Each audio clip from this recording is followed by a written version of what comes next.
وی زمونږ یو سپینګیري دا وی چا راته په ځوانۍ کې ویلي و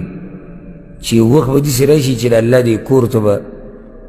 دا سندرې راننوځي وی موږ به پورې خندل چې مړه څه لږ د سړیتوب خبره کوه د مسلمانانو معاشرې دي د هغوی جوماتونه دي او په هغې کې دې ټنګ ته ګوري دا ته د کوم ځای خبره کوې کله چې ما او تا په ټلیفون لګو دې خبرې ته سوچ وکړه کله چې ما او تا په موبایل باندې لګیو په یو رابطه او په منځ کې بل څوک ټلیفون کوي موږ ته نو موږ د هغه ټلیفون اوچتو ولې نه اوچتو ځکه چې یو رابطه کې وو د مخلوق سره رابطه کې ته د مخلوق بل رابطه نه منې نو چې کله ته د خالق سره رابطه کې نو بیا څنګه د مخلوق رابطو ته ستا توجه ده د الله نه یره پکار ده د الله قدر کوئ د الله د کورونو قدر کوئ یو وخت کې ماته یو کس خبره کوله وی زمونږ یو سپینګیري دا وی چا راته په ځوانۍ کې ویلي و چې یو وخت به داسې راشي چې د الله دې کور ته به دا سندرې راننوځي وی موږ به پورې خندل چې مړه څه لږ د سړیتوب خبره کوه د مسلمانانو معاشرې دي د هغوی جوماتونه دي او په هغې کې دې ټنګ ته ګوري دا ته د کوم ځای خبره کوې ته لیونی شوې که هوی نن هغه موږ په خپلو سترګو هغه هر څه ولیدو جومات کې دننه به دا ګړزا جوړېده مو د په مانځه پوه شي نه په خطبه ناول خو دا خبره یاده کوي چې دا سندرې ناروا دي موسیقي حرامه ده موبایل کې او په غیر موبایل کې دا ساده ټلۍ دا صحیح ده خو جومات ته چې راننوځي بیا به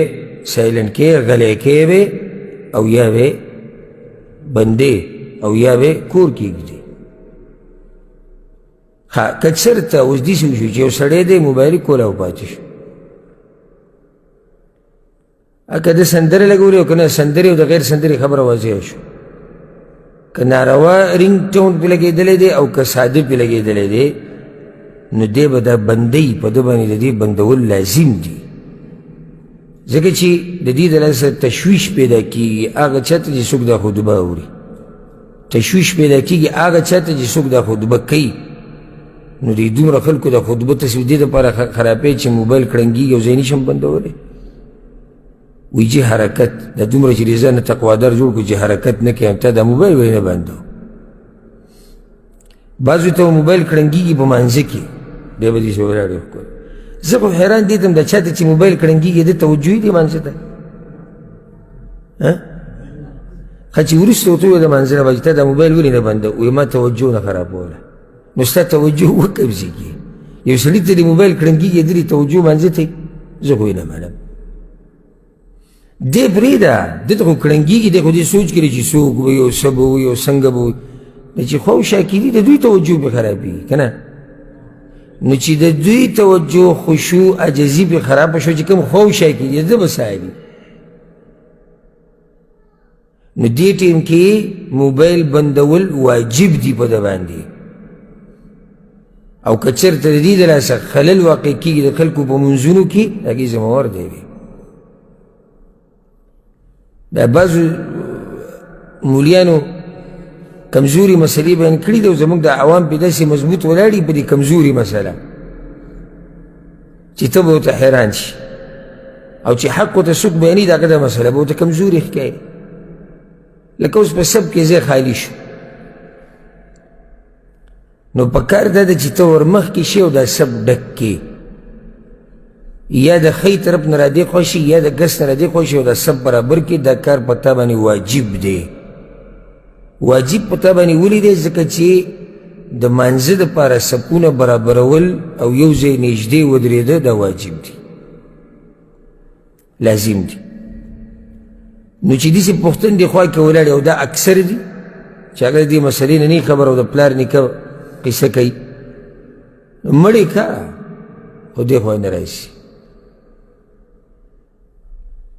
زه یو پیر یو کس سره ولاړم په دې مانځه کې نو ته بیا اشاره وکړه لکه